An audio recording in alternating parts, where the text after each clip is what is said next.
Weni Aryani ungkap putrinya terlanjur sakit hati ditolak Rezky Aditya sebagai anaknya.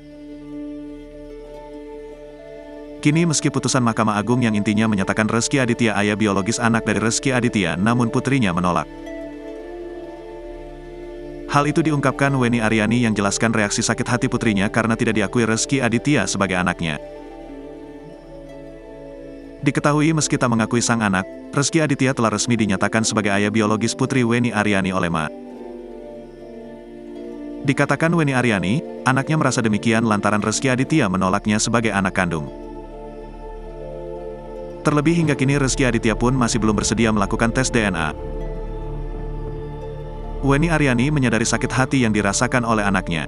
Bergulirnya kasus ini sepanjang tahun lama nih 1,5 tahun lebih, tahu banget penolakan keras dari ayahnya seperti apa. Sempet bicara yang, aku nggak mau punya ayah seperti itu, hati anak ini tersakiti, terang Weni Aryani.